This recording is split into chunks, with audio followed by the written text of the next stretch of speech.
నమస్కారం మీ TV news కి స్వాగతం నేను జగన్ ముందుగా హెడ్లైన్స్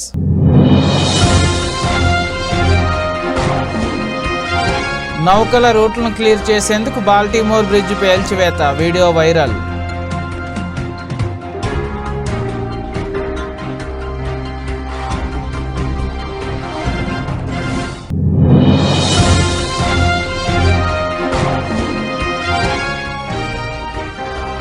వారణాసిలో ప్రధాని మోదీ నామినేషన్ హాజరైన చంద్రబాబు పవన్ కళ్యాణ్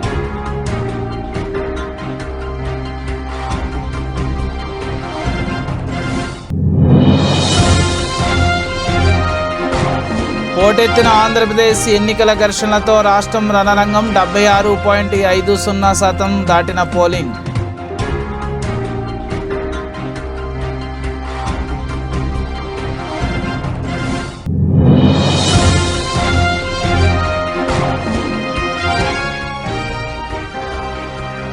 తెలంగాణలో 64.63% పోలింగ్ నమోదు హైదరాబాద్ సికింద్రాబాద్ పరిధిలో అత్యల్పం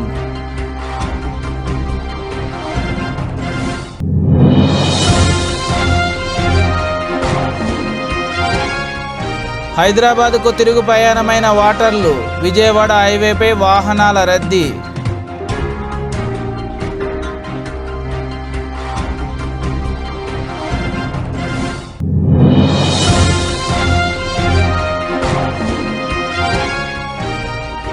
టైటాన్స్ ప్లే ఆఫ్స్ ఆశలు గల్లంతు టాస్ కూడా పడకుండానే గుజరాత్ కోల్కతా మ్యాచ్ రద్దు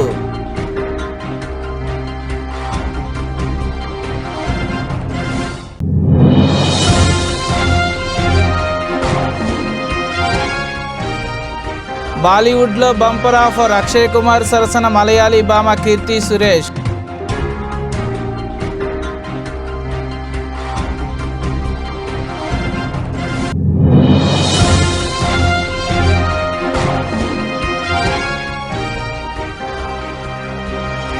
టాటా నెక్సస్ నయా మోడల్ ప్రారంభ ధర 8 లక్షలు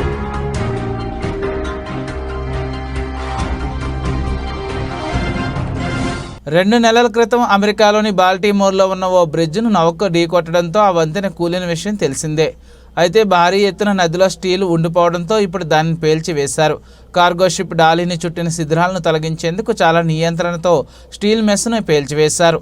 ఎటువంటి నష్టం జరగకుండా ఈ ప్రక్రియను చేపట్టారు. కూలిన బ్రిడ్జికు బాంబులు పెట్టి పేల్చివేశారు. అయితే రవాణా నౌకలు వెళ్లే రూటును క్లియర్ చేసే ప్రక్రియలో భాగంగా కూలిన బ్రిడ్జిను పేల్చివేశారు. వాస్తవానికి వెదర్ సరిగా లేకపోవడం వల్ల 2 సార్లు పేల్చివేతను సోమవారం నిలిపివేశారు. దాలి నౌకని చుట్టిన ఇనుప ముక్కలను తీసివేసేందుకు మరో ప్లాన్ వేశారు. సుమారు 2.6 కిలోమీటర్ల దూరంలో ఉన్న ఫ్రాన్సిస్ ట్రాకీకి బ్రిడ్జ్ మార్చి 26వ తేదీన కూలింది. డాలీ నౌక అదుపు తప్పి ఢీకొట్టడంతో ఆ బ్రిడ్జి కూలిన విషయం తెలిసిందే.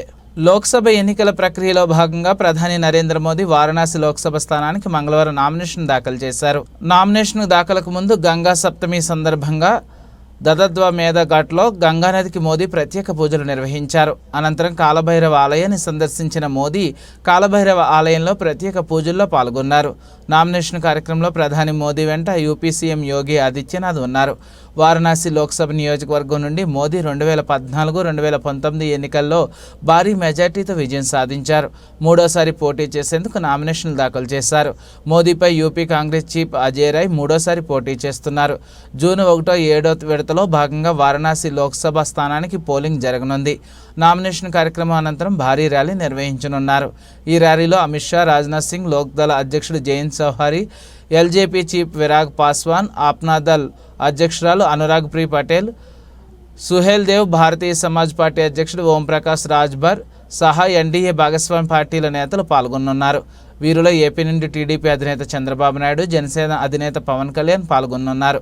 అదేవిధంగా బీజేపీ ఎన్డీఏ ముఖ్యమంత్రులు యోగి ఆదిత్యనాథ్, నితీష్ కుమార్, పుష్కర్ సింగ్ ధామి, మోహన్ యాదవ్, విష్ణుదేవ్ సాయి, ఏక్నాథ్ సిండే, భజన్ లాల్ శర్మ, హేమంత్ బిశ్వా శర్మ, నాయాబ్ సింగ్ సైని, ప్రమోద్ సావంత్, ప్రేమ్ సింగ్ తమంగ్, మానిక్ సాహా పాల్గొనున్నారు. ఆంధ్రప్రదేశ్లో ఎన్నికలు రణరంగంగా మారాయి. అనేక చోట్ల ఉద్రిక్త పరిస్థితులు నెలకొన్నాయి. టీడీపీ వైసీపీ కార్యకర్తలు కర్రలు రాళ్లతో పరస్పర దాడులకు తెగబడ్డారు. పలు చోట్ల వాహనాలు ఈవీఎంలను కూడా ధ్వంసం చేశారు. పరిస్థితి అదుపు చేసేందుకు పలు ప్రాంతాల్లో నాయకులను పోలీసులు గృహ నిర్బంధం చేశారు. ఒకచోట ఏకంగా రబ్బర్ బుల్లెట్లు ప్రయోగించారు. ఏ నియోజకవర్గం అనే తేడా లేకుండా ఘర్షణలు జరిగాయి. ఘటనలపై టీడీపీ, వైసీపీ పోటీపడి ఎన్నికల సంఘానికి ఫిర్యాదులు చేశాయి. ఘటనలపై ఆగ్రహం వ్యక్తం చేసిన కేంద్ర ఎన్నికల సంఘం ఇరు పార్టీలను హెచ్చరించింది. నరసరావుపేటలో ఎమ్మెల్యే గోపిరెడ్డి శ్రీనివాస్ ఇంటిపై ప్రత్యర్థి పార్టీ కార్యకర్తలు దాడి చేయడంతో అడ్డుకునేందుకు పోలీసులు రబ్బర్ బుల్లెట్లు ప్రయోగించారు. గజపతి నగరం నియోజకవర్గంలోని కొత్త శ్రీరంగరాజపురంలో పోలింగ్ అధికారిపై వైసీపీ నేతలు దాడి చేశారు. పల్నాడు జిల్లా రెడ్డచింతల మండలం జట్టిపాలెంలో టీడీపీ నేతలు ఈవీఎంను ధ్వంసం చేయడంతో కొద్దిసేపు పోలింగ్ నిలిచిపోయింది. తర్వాత కొత్త ఈవీఎంలు ఏర్పాటు చేసి పోలింగ్ను కొనసాగించాల్సి వచ్చింది. పాయకరావుపేట నియోజకవర్గం కొత్తరేవు పోలవరం గ్రామంలో టీడీపీ, వైసీపీ శ్రేణులు కుర్చీలు, కర్రలతో కొట్టుకున్నారు. పల్నాడు రాజుపాలెం మండలం గణపవరంలో వైసీపీ నేత మర్రి సుబ్బారెడ్డిపై టీడీపీ కార్యకర్తలు దాడికి దిగారు. దాడిలో పిన్నెల్లి రామకృష్ణారెడ్డి కొడుకు గౌతమ్ రెడ్డికి తీవ్ర గాయాలయ్యాయి. ఈరోజు మన పార్లమెంట్ ఎన్నికల్లో భాగంగా ఈరోజు నార్సింగ్ మండలం వల్లూరు గ్రామంలో నేను నా ఓటును సద్వినియోగం చేసుకోవడం జరిగింది. అలాగే ప్రతి ఒక్కరు కూడా, ఈ ఓటర్లందరూ కూడా మనకి సరైన నాయకుడిని ఎన్నుకోవడానికి వచ్చే సువర్ణ అవకాశం కాబట్టి ప్రతి ఒక్కరూ తమ అమూల్యమైన ఓటును సద్వినియోగం చేసుకోవాల్సిందిగా అందరినీ కోరుచున్నాను.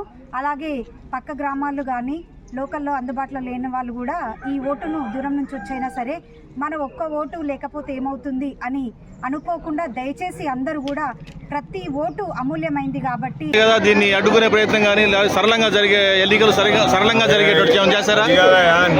నేను వచ్చేటప్పటికి ఆ ఎస్ఐని పాపం బండబూతుల నా కొడక నువ్వేం చేస్తున్నావు రాను ఈఓ గారి మీద నా కొడక ఎంతగా ముడిపోయినవని ప్రత్యక్షంగా అంత భయంకరంగా బూతులు మాట్లాడుతూ పోలీసుల మీదకి ఒంటి కాలుతూ, అదేవిధంగా పోలింగ్ ఆఫీసర్ మీదకి ఒంటి కాలుతూ పోయి బూత్ క్యాప్చరింగ్కి బయలుదేరితే ఏం చేయాలా? పీఓ గారు ఏమంటున్నారు సార్ ఈ విషయం మీద? అది మీరు అడగాల. నేను ఇప్పుడు సక్రమంగా ఓటింగ్ సరిపోయేదానికి వచ్చాను, ఇతర దౌర్జన్యానికి ఎదుర్కొనేదానికి వచ్చాను. మేము సాఫీగా ఈ నియోజకవర్గం మొత్తం ఈ గ్రామంలో కూడా సక్రమంగా ఓటింగ్ జరగాలనేది మా భావన. అతను ఈ ఓటింగ్ని ఆపి బూత్ క్యాప్చరింగ్ చేసి పోలీసుల మీద దౌర్జన్యం చేసి రక్షణగా ఉన్నటువంటి పోలీసుల మీద దౌర్జన్యం చేసేది ఏంటి? డిపార్ట్మెంట్ పోలింగ్ అధికారుల మీద దౌర్జన్యం చేసేది ఏంటిది? దౌర్జన్యానికి కాలం చెల్లింది. సాయంత్రం 6 గంటలతో ఇతని దౌర్జన్యానికి ప్రజలు తప్పకుండా గుణపాఠం చెప్పి తన చిత్తుగా ఉడించమంటారు. చిన్న చిన్న ఘటనలు మినహా తెలంగాణలో లోక్సభ ఎన్నికలు ప్రశాంతంగా ముగిశాయి. 17 పార్లమెంటు నియోజకవర్గాలతో పాటు కంటోన్మెంట్ అసెంబ్లీ నియోజకవర్గానికి ఉప ఎన్నిక జరిగింది. 2019తో పోలిస్తే ఈసారి ఎక్కువ పోలింగ్ శాతం నమోదైంది. 2019లో 62.77% ఓటింగ్ నమోదైతే ఈసారి 64.93% ఓటింగ్ నమోదైంది. అయితే పూర్తి ఓటింగ్ శాతాన్ని ఇవాళ ఎలక్షన్ కమిషన్ వెల్లడించనుంది. పలు పార్లమెంట్ సెగ్మెంట్లలో 72% ఓటింగ్ దాటింది. అత్యధికంగా భువనగిరి నియోజకవర్గంలో 76.47% పోలింగ్ జరగగా హైదరాబాద్ పార్లమెంటు పరిధిలో అత్యల్పంగా 46.8% పోలింగ్ నమోదైంది. సికింద్రాబాద్ కంటోన్మెంట్ అసెంబ్లీ నియోజకవర్గంలో 50.34% పోలింగ్ నమోదైంది. తెలంగాణలో గ్రామీణ ప్రాంతాల్లో జోరుగా ఓటింగ్ జరగగా రాజధాని పరిధిలోని హైదరాబాద్, సికింద్రాబాద్ పార్లమెంటు నియోజకవర్గాల పరిధిలో ఉదయం నుండి సాయంత్రం వరకు మందకొండిగా పోలింగ్ కొనసాగింది. వరుస సెలవులు రావడం ప్రజలు టోర్లకు ప్లాన్ చేసినట్లు తెలిసింది. కొంతమంది ఇళ్లకే పరిమితమయ్యారు. హైదరాబాద్ పార్లమెంటు పరిధిలో పోలింగ్ స్టేషన్లలో రద్దీ పెద్దగా కనిపించలేదు. సికింద్రాబాద్, హైదరాబాద్ నియోజకవర్గాల్లో 50% కూడా పోలింగ్ నమోదు కాలేదు. మల్కాజ్గిరి, చేవెళ్లలో 50% పోలింగ్ దాటింది. అత్యధికంగా భువనగిరి నియోజకవర్గంలో 76.47% పోలింగ్ నమోదు కాగా ఖమ్మంలో 75.19% పోలింగ్ నమోదైంది. తెలుగు రాష్ట్రాల్లో జరిగిన ఎన్నికల్లో తమ ఓటు హక్కును వినియోగించుకునేందుకు హైదరాబాద్ నుండి పెద్ద సంఖ్యలో ప్రజలు స్వగ్రామాలకు వెళ్లారు. అయితే సోమవారం ఓటు హక్కు వినియోగించుకున్న వారు తిరిగి హైదరాబాద్కు ప్రయాణం అవుతున్నారు. దీంతో నిన్న సాయంత్రం నుంచే హైదరాబాద్ విజయవాడ జాతీయ రహదారి రద్దీగా మారింది. యాదాద్రి భువనగిరి జిల్లా చౌటప్పల మండలం పంతంగి టోల్గేట్ వద్ద ట్రాఫిక్ నిలిచిపోయింది. ఈ టోల్గేట్ ద్వారా సాధారణ రోజుల్లో 30 నుండి 35 వేల వాహనాలు రాకపోకలు సాగిస్తుంటాయి. సోమవారం తిరుగు ప్రయాణంలో 45 వేల వాహనాలు వెళ్లినట్లు టోల్గేట్ సిబ్బంది తెలిపారు. మంగళవారం కూడా జాతీయ రహదారిపై వాహనాల రద్దీ కొనసాగనుంది. ఏపీలో జరిగిన సార్వత్రిక ఎన్నికలపై రాష్ట్ర ఎన్నికల ప్రధాన అధికారి ముఖేష్ కుమార్ మీనా మీడియా సమావేశం నిర్వహించారు. ఈ సందర్భంగా ఆయన మాట్లాడుతూ పోలింగ్ కేంద్రాల్లో ఉదయం నుంచే ఓటర్లు బారులు తీరారని వెల్లడించారు. ఈసారి ఎన్నికలలో పోలింగ్ శాతం పెరిగిందని, ఓటర్లు పెద్ద ఎత్తున తరలివచ్చి ఓటేశారని మీనా వెల్లడించారు. గుర్తింపు కార్డు లేకుండా పోలింగ్ కేంద్రాలకు వచ్చిన వారి సంఖ్య ఈసారి తక్కువేనని అన్నారు. సాయంత్రం 5 గంటల నుండి 68% పోలింగ్ నమోదైందని తెలిపారు. మరిన్ని అంశాలు పరిశీలించిన తర్వాత తుది పోలింగ్ వివరాలు వెల్లడిస్తామని చెప్పారు. రాష్ట్రంలో పలు ప్రాంతాల్లో సాయంత్రం 6 గంటల సమయానికి క్యూలో ఉన్నవారికి ఓటు వేసే అవకాశం కల్పించామని తెలిపారు. రీపోలింగ్కు సంబంధించి ఎలాంటి ఫిర్యాదులు రాలేదని అన్నారు. ఇవాళ పోలింగ్ సందర్భంగా వచ్చిన ఫిర్యాదులపై రేపు ఎన్నికల పర్యవేక్షకులు, ఆర్ఓలు అన్ని పార్టీల అభ్యర్థులతో సమావేశమై చర్చిస్తారని ఏపీ సీఈఓ ముఖేష్ కుమార్ మీనా వెల్లడించారు. When the final percentage of poll we will give only after tallying the figures given by the political parties in their 17C. A tally చేసిన తర్వాత మేము అందరికి ఫైనల్ ఫిగర్ చేస్తాము. But I'm very hopeful that this time polling percentage has increased. A large number of people from those native people coming outside the state, young people, even old people also, they have come and voted in a large manner. So this is my point. ముఖ్యమంత్రి రేవంత్ రెడ్డి మాటలను కాంగ్రెస్ కార్యకర్తలు కూడా నమ్మడం లేదని BJP Telangana రాష్ట్ర అధ్యక్షుడు, కేంద్ర మంత్రి కిషన్ రెడ్డి అన్నారు. ముఖ్యమంత్రి ఎప్పుడూ మిడిమిడి జ్ఞానంతో మాట్లాడుతున్నారని, మాట్లాడితే ప్రధాని మోదీ ఛాలెంజ్ చేస్తారని ఆగ్రహం వ్యక్తం చేశారు. వాళ్ళ నాయకుడికే దిక్కులేదని విమర్శించారు. తమ స్థాయిని ఆలోచించి ప్రధానికి సవాల్ విసరాలని సూచించారు. తమ అజెండాలో లేని అంశాలను కూడా తమపై రుద్దే ప్రయత్నం చేశారని ఆగ్రహం వ్యక్తం చేశారు. మేం వారిలో అబద్ధాలు చెప్పి వాటలను అడగలేమన్నారు. తెలంగాణలో పోలింగ్ సమయంలో ముగిసిన అనంతరం ఆయన మీడియాతో మాట్లాడుతూ హైదరాబాద్లో కొంత పోలింగ్ శాతం తగ్గిందన్నారు. ఓటింగ్ శాతం తగ్గడానికి చాలా కారణాలు ఉన్నాయని తెలిపారు. ఎక్కువ మంది ఆంధ్రప్రదేశ్ ప్రజలు ఓటు వేసేందుకు, ఓటింగ్ సరళిని పరిశీలించేందుకు అక్కడికి వెళ్లారని తెలిపారు. అందుకే హైదరాబాద్లో ఓటింగ్ శాతం తగ్గిందన్నారు. బీజేపీకి తెలంగాణ అత్యధిక స్థానాలు వస్తాయని ధీమా వ్యక్తం చేశారు. నరేంద్ర మోదీకే ఓటు వేస్తామని ఓటర్లు పోలింగ్ కేంద్రాల వద్ద బాహాటంగా చెప్పారన్నారు. రాజకీయ పార్టీ కార్యకర్తలు, ముఖ్యమంత్రి గారు కానీ, లేకపోతే బీఆర్ఎస్ నాయకులు కానీ ఎంత రెచ్చగొట్టినప్పటికీ ఎక్కడ కూడా ఏ రకమైనటువంటి అవాంఛనీయ సంఘటనలు జరగకుండా కార్యకర్తలు సాధ్యమైనంత వరకు ప్రశాంతంగా ఉన్నారనే విషయాన్ని ఈ సందర్భంగా నేను మనవిస్తున్నాను. అది కాంగ్రెస్ పార్టీ కావచ్చు, లేక మరొక పార్టీ కావచ్చు, బీజేపీ కార్యకర్తలు కావచ్చు, అందరూ సమ్మేళనంతో మరి ఈ యొక్క ఎన్నికల్లో పాల్గొన్నారు. నేను అన్ని రాజకీయ పార్టీలకు కూడా, ఎందుకంటే మనము ప్రత్యర్థులమే తప్ప మన శత్రువులం కాదు. రాజకీయ పార్టీలు ప్రత్యర్థులే తప్ప శత్రువులు కాదు. కాబట్టి ఆ రకంగా కార్యకర్తలందరూ కూడా మరి సమ్మేళనంతో వివరించారు. ఈరోజు గ్రామీణ ప్రాంతాలు, పట్టణ ప్రాంతాలని చూడకుండా చాలామంది ప్రజలు కాంగ్రెస్ పార్టీ ప్రజలను రెచ్చగొట్టే ప్రయత్నం చేసిన ముఖ్యమంత్రి గారు కానీ, లేక రాహుల్ గాంధీ కానీ, ప్రజలు ఏమాత్రం కాంగ్రెస్ పార్టీని ఎన్నికల్లో పట్టించుకోలేదు. కాంగ్రెస్ పార్టీ ప్రజలు కాదు, కాంగ్రెస్ పార్టీ కార్యకర్తలు కూడా రేవంత్ రెడ్డి మాటలను పట్టించుకోలేదు. ఎంతంటే ఆయన మాటలను చూస్తే గ్రామాలన్నీ కూడా అగ్గి రగలాలి, ఆ రకమైనటువంటి మాటలు మాట్లాడారు. కానీ కాంగ్రెస్ పార్టీ కార్యకర్తలు కానీ, ప్రజలు కానీ రేవంత్ రెడ్డి మాటలను చూసి నవ్వుకున్నారు తప్ప ఎక్కడ కూడా ఎన్నికల్లో సీరియస్గా వాళ్ళు పట్టించుకోలేదు. వాళ్ళ ఎమ్మెల్యేలు కూడా పట్టించుకోలేదు. ఆ రకమైనటువంటి పరిస్థితి. ఏపీలో జరిగిన పోలింగ్ ప్రజల నుండి భారీ స్పందన లభించడం రాజకీయ వర్గాలను ఆశ్చర్యంలో ముంచెత్తింది. టీడీపీ నేతల పోలింగ్ సరళిపై సంతోషం వ్యక్తం చేస్తుండగా రాష్ట్ర ప్రభుత్వ సలహాదారు సజ్జల రామకృష్ణారెడ్డి కూడా ఈ అంశంపై మాట్లాడారు. ప్రజలు ఓటు వేసేందుకు పోలింగ్ కేంద్రాలకు వెల్లువెత్తారని, గతంలో ఈ ట్రెండ్ ఎప్పుడూ లేదని తెలిపారు. సీఎం జగన్ పేదల కోసం చేసిన కృషి ఫలితమే ఇవాళ ప్రభుత్వ సానుకూల ఓటు ఉప్పెనలా పోటెత్తిందని అభివర్ణించారు. ఓటింగ్పై ప్రజలు ముందుగానే నిర్ణయించుకున్నారని, ఇంకా పోలింగ్ కేంద్రాల వద్ద ఓటర్లు క్యూ లైన్లో ఉన్నారని సజ్జలు వివరించారు. టీడీపీ నేతలు ల్యాండ్ టైటిలింగ్ యాక్ట్పై చేసిన ప్రచారాన్ని ప్రజలెవరూ నమ్మలేదని అన్నారు. పేద ప్రజల అభివృద్ధే తమ అజెండా అని, పేదల అభివృద్ధే రాష్ట్ర అభివృద్ధిని స్పష్టం చేశారు. టీడీపీ వర్గీయులు రిగ్గింగ్ చేయడమే కాకుండా ఈవీఎంలు కూడా ధ్వంసం చేశారని, అయితే వైసీపీ శ్రేణులు ఎక్కడా నియంత్రణ కోల్పోలేదని, వైసీపీ కార్యకర్తలు సంయమనం పాటించారని వెల్లడించారు. ఏ ఎస్సీ, ఎస్టీ, బీసీ, మైనారిటీ వర్గాల కోసం, మహిళల కోసం, ఏ పేద వర్గాల కోసం అహర్నిశలు పాటుపడే వాళ్ళ సంక్షేమం కోసం, వాళ్ళ అభివృద్ధి కోసం ఆ వర్గాలన్నీ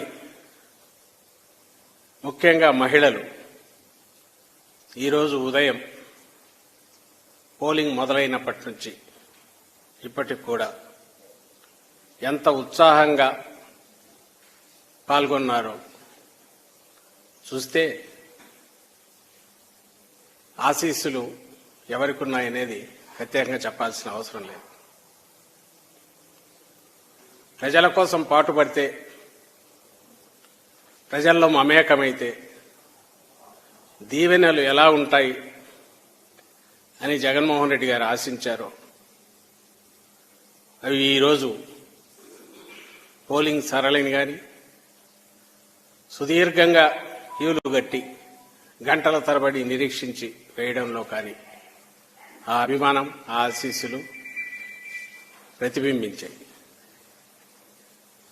ఇంతకుముందే ఎన్నికల కమిషన్ ఇక్కడ చీఫ్ ఎలక్టరల్ ఆఫీసర్ ప్రకటించిన ప్రకారం 75%. మొత్తం మీద ఏదైనా సరే బ్యాలెట్ బాక్సుల్లో ఈవీఎంలో నిక్షిప్తమైంది. దాని గురించి ఎక్కువ లోతుకు పోవాల్సిన అవసరం లేదు. ఎవరి అంచనాలు వాళ్ళు వేసుకోవచ్చు. కానీ ఒకటైతే అంతిమంగా ప్రజలది విజయం అవుతుంది. ఈసారి స్పష్టంగా ఒక నిర్ణయానికి ముందే వచ్చినట్టుగా ఎలాంటి విశ్లేషకులు ఎన్నైనా చెప్పొచ్చు, లేదా పోలింగ్ దీనికి సంబంధించి అంచనాలు కట్టే వాళ్ళు ఏమైనా చెప్పొచ్చు, కానీ అంతిమంగా ప్రజలది విజయం అవుతుంది. ప్రజాస్వామ్యం భారతదేశంలో ఎంత పటిష్టంగా ఉంది, మన రాష్ట్రంలో కూడా రాజకీయ చైతన్యం కానీ, లేదా ఎన్నికల్లో ఓటు ద్వారా తమ నిర్ణయం ఖచ్చితంగా స్వేచ్ఛగా చెప్పే ప్రయత్నం అన్ని వర్గాల వాళ్ళు చేయడం, అన్ని వయసుల వాళ్ళు చేయడం, యువతతో దగ్గర మొదలు పెడితే కొత్తగా ఫస్ట్ టైం ఓటర్స్ దగ్గర నుంచి పండు ముదుసల వరకు నడవలేని వారైనా సరే వాళ్ళకి ఎవరు కావాలో ఏం కావాలో వచ్చారు, అక్కడ స్వేచ్ఛగా వేసి వెళ్లారు. అది బాగా అందరం ఆనందించదగ్గ విషయం. కాంగ్రెస్ అధికారంలో ఉందనే అహంకారంతోనే బీఆర్ఎస్ ఎంపీ టీసీ సంగన్నపై దాడి చేశారని మాజీ ఎమ్మెల్యే చంటి క్రాంతికిరణ్ ఆరోపించారు. ఎమ్మెల్యే రాష్ట్ర నాయకుడు మట్టం భిక్షపతి వేర్వేరుగా మాట్లాడుతూ అబద్ధపు హామీలతో గద్దెనెక్కిన కాంగ్రెస్ ఎంపీ ఎన్నికల్లో ప్రజలు తగిన గుణపాఠం చెబుతారన్నారు. అధికార అహంతోనే బీఆర్ఎస్ నాయకులపై దాడులు చేస్తున్నారన్నారు. ఓటమి భయంతోనే దాడులకు తెగబడుతున్నారన్నారు. ప్రశాంతంగా జరుగుతున్న ఎన్నికల్లో అల్లర్లు సృష్టించడం సరికాదన్నారు. బీఆర్ఎస్ నాయకులకు పోలీసులకు సహకరించి న్యాయం వైపు ఉండాలని మాట్లాడుతున్న చంటి క్రాంతికిరణ్ కోరారు. ఎంపీటీసీపై జరిగిన దాడి గురించి నిజానిజాలు తెలుసుకుని సంఘానికి న్యాయం చేయాలన్నారు. ఏదైతే హామీలు ఇచ్చి ఈ ప్రభుత్వం ఇంకా దబాయిస్తుందనే భావన ప్రజల్లో ఉన్నది. అంతేకాకుండా కేసీఆర్ గారు అమలు చేసిన హామీలను కూడా తుంగలోకి దొక్కే వ్యక్తి, వాటిని అమలు చేయడంలో విఫలమవుతున్న వ్యక్తి వారిచ్చిన 6 గ్యారంటీలని ఎట్లా అమలు చేస్తారని ప్రజలు ప్రశ్నిస్తున్నారు. ఆ దిశగానే ఈనాటి ఓటింగ్ మా నియోజకవర్గం జరిగింది. కాంగ్రెస్ పార్టీకి ప్రతికూల పవనాలు ఈ ఎన్నికల్లో స్పష్టంగా కనిపించినాయి. అయితే మరి ముఖ్యంగా మా నియోజకవర్గంలో, ఆందోళన నియోజకవర్గంలో మా నియోజకవర్గానికి చెందిన మంత్రి దామోదర రాజనరసింహ గారు తన అధికార అండతోని మా పార్టీకి సంబంధించిన మాజీ సర్పంచుల్ని, అట్లాగే మాజీ ఎంపీటీసీలని, ఎవరెవరైతే వివిధ పనులు చేసినరో వాళ్ళందరికీ బిల్లులు ఆపేస్తానని చెప్పి బెదిరించి బలవంతంగా వాళ్ళను పార్టీలో చేర్చుకోవడం జరిగింది.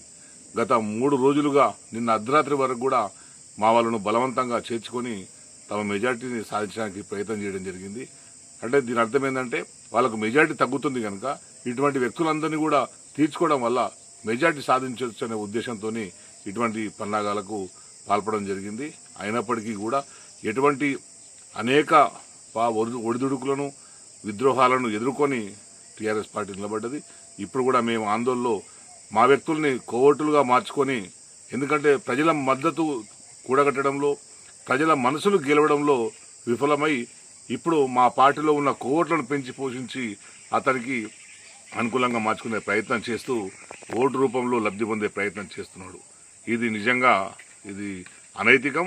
దామోదర రాజనరసింహ నిజంగా ఆయనకు మాతో తలపడే దమ్ము ఉంటే కనుక ఇటువంటి కోవటు రాజకీయాలు మాని తాను ప్రజలకు ఏం చేస్తున్నాడో చెప్పి ఓట్లు అడగాలని చెప్పి, భవిష్యత్తులో ఓట్లు అడగాలని చెప్పి మేము డిమాండ్ చేస్తున్నాం. వైఎస్ఆర్సీపీ అభ్యర్థులు గెలుస్తున్నారన్న సాంకేతికం వెళ్లడంతో పల్నాడులో టీడీపీ నేతలు కవ్వింపు చర్యలతో అరాచకాలకు తెగబడ్డారని నరసరావుపేట వైసీపీ ఎంపీ అభ్యర్థి అనిల్ కుమార్ యాదవ్ అన్నారు. మాచర్లలో టీడీపీ గుండాలు బరితెగించి విధ్వంసం సృష్టించారని, దాడులపై మేము ఫోన్లు చేసినా పోలీసులు స్పందించలేదన్నారు. వాళ్లే అభ్యర్థుల్లో వ్యవహరించారని ఆరోపించారు. వైఎస్ఆర్ కాంగ్రెస్ పార్టీకి మద్దతుగా తెలియజేసిన ప్రతి ఒక్కరికి కూడా పేరు పేరున ధన్యవాదాలు. అలాగే సహకరించిన మీడియాకు కూడా పేరు మీద ధన్యవాదాలు. ఏదైతే నన్ను ఎంపీగా ప్రకటించిన తర్వాత గత 2 నెలలు అందరూ కూడా 7 మంది శాసనసభ్యులు అభ్యర్థులు సహకారంతో మా నాయకులు కార్యకర్తలు దగ్గరుండి నన్ను ముందుకు నడిపించడం, అలాగే నిన్న పెద్ద ఎత్తున కూడా ఓటర్లందరూ కూడా తప్పకుండా వైఎస్ఆర్ కాంగ్రెస్ పార్టీని మా 7 మంది శాసనసభ్యుల్ని ఎంపీగా నాకు కూడా తప్పకుండా జగన్మోహన్ రెడ్డి గారిని మళ్ళీ ముఖ్యమంత్రిని చేసుకోవాలన్న తపన వాళ్ళ ఇది కూడా నేను కనిపించడం కూడా జరిగింది. నిన్న 7కి 7 నియోజకవర్గాల్లో మీరు చూస్తే ఎప్పుడూ లేని విధంగా, అంటే ఎప్పుడో 15-20 సంవత్సరాల క్రితం జరిగిన వాతావరణం దాదాపు గత 10 సంవత్సరాలుగా మీరు తీసుకుంటే పల్నాడులో లేని వాతావరణం నిన్న చూడటం కూడా జరిగింది. నిన్న ఏదైతే ఏకపక్షంగా వైఎస్ఆర్ కాంగ్రెస్ పార్టీకి ప్రజలు మద్దతు తెలియజేస్తూ ఉన్నారు, మా శాసనసభ్యులు గెలుస్తూ ఉన్నారు నాకు సంకేతం వెళ్ళిన తర్వాత నిజంగా పోలీస్ని ప్రత్యేకంగా చెప్పుకోవాలి. మాచర్ల దగ్గర నుంచి తీసుకుంటే మాచర్ల నియోజకవర్గంలో మీరు చూస్తుంటే కరెక్ట్గా ఒక 3 రోజుల క్రితం సిఎల్ని ఎస్ఎల్ని మార్చుకోవటం కూడా జరిగింది. మార్చుకున్న దగ్గర నుంచి నిన్న మీరు చూడండి ప్రతి నియోజకవర్గంలో పోలింగ్ దాకా పోలింగ్ తర్వాత తెలుగుదేశం చేసిన అరాచకం అందరూ కూడా చూశారు. బాగా మీరు గమనిస్తే ఏదైతే తెలుగుదేశం పార్టీ గట్టిగా ఉన్న ప్రాంతాలలో అంతా అసలు పోలీసే లేదు. 3000 ఓట్లు ఉన్న దగ్గర ఒక్క police, single men. YSR Congress party గట్టిగా ఉన్న దగ్గరలా తీసుకుంటే ఒక బెటాలియన్ ఓట్లేయనీయకుండా తెలుగుదేశం పార్టీ వాళ్ళు రచ్చ చేస్తూ ఉంటే చెదరగొట్టే ప్రయత్నం. అక్కడ మాత్రం యథేచ్ఛగా మీరు ఓట్లు వేసుకోండి, ఫోన్ చేసి చెప్తే సార్ పంపిస్తాం సార్, మేము లేదు, ఫోన్లు ఎత్తే పనే లేదు. తెలుగుదేశం పార్టీ ఒకవేళ అధికారంలోకి వస్తే ఏ విధంగా ఉండబోతుందో అనేది కానీ ఒక సంకేతాల్లాగా ఇచ్చారు. అది వచ్చేది లేదు, పెట్టేది లేదు. తిరిగి వైఎస్ఆర్ కాంగ్రెస్ పార్టీ జగన్మోహన్ ముఖ్యమంత్రి అవుతున్నారు. వరంగల్, నల్గొండ, ఖమ్మం పట్టభద్రుల ఎమ్మెల్సీ ఎన్నికల్లో పోటీ చేస్తున్నటువంటి 6 ఇండిపెండెంట్ అభ్యర్థులు ఈరోజు విత్డ్రా చేసుకున్నారు. వరంగల్, ఖమ్మం, నల్గొండ కాంగ్రెస్ ఎమ్మెల్సీ అభ్యర్థి తీర్మాన్ మల్లాలకు మద్దతు తెలిపారు. అనంతరం వారు మీడియా సమావేశంలో మాట్లాడుతూ ప్రస్తుత తెలంగాణ రాష్ట్ర రాజకీయాల్లో ప్రజల తరపున, విద్యార్థుల తరపున, నిరుద్యోగుల తరపున మాట్లాడే గొంతుకులు తక్కువైన సందర్భంలో వీరు గొంతుకగా తెర మీదకు వచ్చినటువంటి తీర్మాన్ మల్లను గెలిపించి చట్టసభల్లో పంపించడం ద్వారా ప్రజలకు మంచి జరుగుతుందని ఎమ్మెల్సీ ఇండిపెండెంట్ అభ్యర్థులు విత్డ్రా చేసుకోవడం జరిగిందని తెలిపారు. అంతేకాకుండా రాష్ట్ర చరిత్రలోనే తన ఆస్తులను రాష్ట్ర ప్రభుత్వానికి రాసి ఇచ్చేసి తన మంచి మనసును నిలుపుకున్నటువంటి వ్యక్తి తీర్మాన్ మల్లన్ అని అన్నారు. అందరికీ జై భీమ్. ఈరోజు పట్టభద్రుల ఎమ్మెల్సీ ఎన్నికల కొరకు నామినేషన్ వేసిన మేమందరం ఈరోజు తీర్మానం వలన కాంగ్రెస్ పార్టీకి సంపూర్ణ మద్దతు తెలుపుతున్నామని చెప్పేసి ఈ సందర్భంగా తెలియజేసుకుంటూ, అదేవిధంగా తీర్మానం వలనను అత్యధిక మెజార్టీతో గెలిపించాలని నల్గొండ, ఖమ్మం, వరంగల్ పట్టభద్రుల ఓటర్లకు విజ్ఞప్తి చేస్తున్నాను. జై భీమ్. అన్న మీద అభిమానంతోటి అన్న చేసే మంచి పనుల కొరకు ఇతర చేసుకోవడం జరిగింది. నా డీటెయిల్స్ చెప్పాలా? నా పేరు సోమగారి నరేందర్, మాది హుజూర్నగర్ అసెంబ్లీ కాన్స్టిట్యున్సీ. నేను ఉస్మానియా యూనివర్సిటీలో పిహెచ్డి స్కాలర్గా ఉన్నాను. నేను ఈ వరంగల్, నల్లగొండ, ఖమ్మం పట్టభద్రుల కౌన్సిల్ కాన్స్టిట్యున్సీకి సంబంధించి బై ఎలక్షన్స్ 2024 జరుగుతున్న ఈ సందర్భంలో నేను ఒక పట్టభద్రుడిగా ఉన్నాను కాబట్టి పట్టభద్రుల ఎమ్మెల్సీ అభ్యర్థిగా పోటీ చేద్దామని చెప్పి ఆలోచన చేసి, ఎంత ఎక్కువ మంది అభ్యర్థులు ఉంటే అంత ప్రజాస్వామ్యాన్ని కాపాడినట్లయితుంది, ప్రజల్లో కూడా ఓటర్లలో కూడా ఒక స్వేచ్ఛ, స్వతంత్రం వచ్చేట్టు ఉంటుందని చెప్పేసి నేను ఆలోచించుకొని ఇక్కడ నామినేషన్ వేయడం జరిగింది. మొన్న 9వ తారీఖున నామినేషన్ వేయడం జరిగింది. ఆ తర్వాత జరుగుతున్న పరిణామాలలో ఈ రాష్ట్రంలో రాజకీయం చాలా చాలా శరవేగంగా మారుతున్న ఈ సందర్భంలో నేను పోటీలో ఉండడం ద్వారా ఎటువంటి పరిణామాలు ఎదురవుతాయి, అసలు వాస్తవానికి ఎటువంటి వ్యక్తి ఈ ఎన్నికల్లో పోటీ చేయాలి, ఎవరు గెలిస్తే బాగుంటుంది, ఎవరు గెలిస్తే నిరుద్యోగుల పక్షాన, విద్యార్థుల పక్షాన, పేద ప్రజల పక్షాన, అవసరం ఉన్నటువంటి ప్రజల పక్షాన మాట్లాడగలుగుతారు, కొట్లాడగలుగుతారు అని ఆలోచన చేసినప్పుడు ఈ నాకు కనిపించినటువంటి నామినేషన్ వేసిన వాళ్ళలో నాకు కనిపించినటువంటి వినిపించినటువంటి ఒకే ఒక పేరు తీన్మార్ మల్లన్న. ఆయన గత కొంతకాలంగా ఆయన తన నిండు వేసవిలో అహ్మదాబాద్ను ముంచెత్తిన అకాల వర్షం, ఐపీఎల్లో 2 సార్లు ఫైనల్కు చేరిన గుజరాత్ టైటాన్స్ ప్లే ఆఫ్ ఆశలపై నీళ్లు చల్లింది. అహ్మదాబాద్లో నరేంద్ర మోదీ స్టేడియం వేదికగా సోమవారం కోల్కతా నైట్ రైడర్స్తో జరగాల్సిన మ్యాచ్ వరుణ అంతరాయంతో టాస్ పడకుండానే రద్దయింది. సాయంత్రం నుండి ఉరుములతో కూడిన వర్షం గుజరాత్కు సాకిచ్చింది. ఇరు జట్ల సారథులతో చర్చించి అంపైర్లు రాత్రి 10:42 మ్యాచ్ను రద్దు చేస్తున్నట్లు ప్రకటించారు. 2 జట్లకు చెరో పాయింట్ కేటాయించిన టైటాన్స్కు అసంతృప్తి తప్పలేదు. ఈ సీజన్లో ఒక మ్యాచ్ వర్షార్పణం అవడం ఇదే ప్రథమం. మలయాళీ భామ కీర్తి సురేష్కు గత ఏడాది బాగా కలిసొచ్చింది. తెలుగులో దసరా, బోలాశంకర్ విజయాలు ఆమె కెరియర్లో కొత్త ఉత్సాహాన్ని నింపాయి. ప్రస్తుతం ఈ భామ తమిళంలో 3 సినిమాలతో బిజీగా ఉంది. మరోవైపు ఈ ఏడాది బేబీ జాన్ చిత్రంతో హిందీ చిత్రసీమలో అరంగేట్రం చేస్తుంది కీర్తి సురేష్. వరుణ్ ధావన్ హీరోగా నటిస్తున్న ఈ సినిమాలో చిత్రీకరణ జరుపుకోనుంది. తాజా సమాచారం ప్రకారం కీర్తి సురేష్ హిందీలో బంపరాపను సొంతం చేసుకున్నట్లు తెలిసింది. వివరాల్లోకి వెళ్తే అక్షయ్ కుమార్ హీరోగా ప్రియదర్శన్ దర్శకత్వంలో సినిమాకు సన్నాహాలు జరుగుతున్నాయి. వీరిద్దరు కాంబినేషన్కు బాలీవుడ్లో మంచి క్రేజీ ఉంది. యాక్షన్ కామెడీ ఎంటర్టైనర్గా ఈ చిత్రాన్ని తెరకెక్కించబోతున్నారు. ఇందులో కీర్తి సురేష్ కథానాయికగా ఖరారు చేయబోతున్నారని తెలిసింది. హీరోయిన్ పాత్ర కోసం ఆలియా భట్, కిరియా అద్వానీల పేర్లను పరిశీలించిన చిత్ర బృందం చివరకు కీర్తి సురేష్ను కన్ఫర్మ్ చేసిందని తెలుస్తోంది. ఈ సినిమాతో బాలీవుడ్లో ఆమె కెరీర్ మరింత ఊపందుకుంటుందని అభిమానులు భావిస్తున్నారు. మార్కెట్లో అత్యంత ప్రజాదరణ పొందిన నెక్సస్లో నయా వెర్షన్ అందుబాటులోకి తీసుకొచ్చింది Tata Motors. Entry level smart రకం ప్రారంభ ధర 7,99,000 రూపాయలతో 4 రకాల్లో లభించనున్న ఈ మోడల్ నెక్సస్ స్మార్ట్ ధర 8.15 లక్షలు, నెక్సస్ స్మార్ట్ ప్లస్ 9.20 లక్షలు, డీజిల్ మోడల్ 9.99 లక్షలు, smart plus S model petrol రకం 9.80 లక్షలుగా నిర్ణయించింది. పాత మోడల్తో పోలిస్తే ఎంట్రీ లెవెల్ మోడల్ ధర 16,000కు తక్కువగానే విక్రయిస్తున్నది. 7 అంగుళాల touch screen, 4 speaker sound system, 6 air bags, electrical stability control, real parking censor వంటి ఫీచర్లతో రూపొందించింది. బులెటిన్ ముగించే ముందు హెడ్లైన్స్ మరోసారి.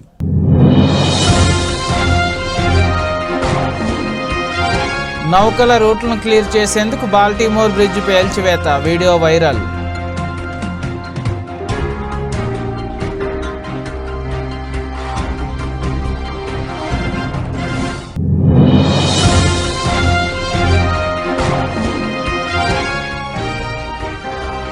వారణాసిలో ప్రధాని మోదీ నామినేషన్ హాజరైన చంద్రబాబు, పవన్ కళ్యాణ్.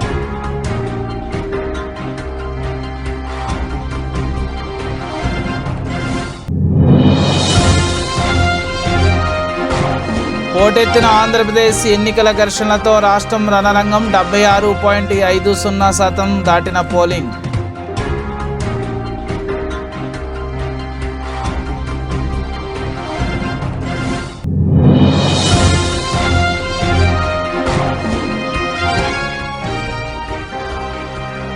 తెలంగాణలో 64.63% పోలింగ్ నమోదు. హైదరాబాద్, సికింద్రాబాద్ పరిధిలో అత్యల్పం.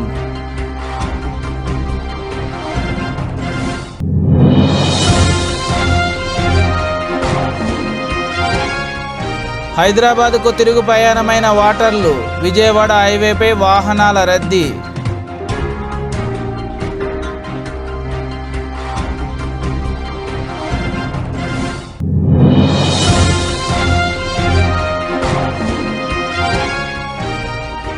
టైటాన్స్ ప్లే ఆఫ్స్ ఆశలు గల్లంతు. టాస్ కూడా పడకుండానే గుజరాత్ కోల్కతా మ్యాచ్ రద్దు.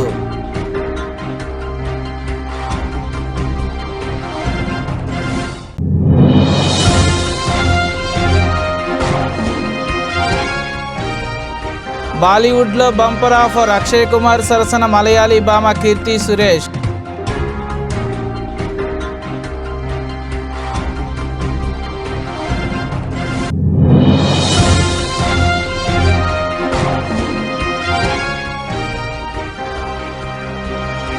టాటా నెక్సస్ నయా మోడల్ ప్రారంభ ధర 8 లక్షలు.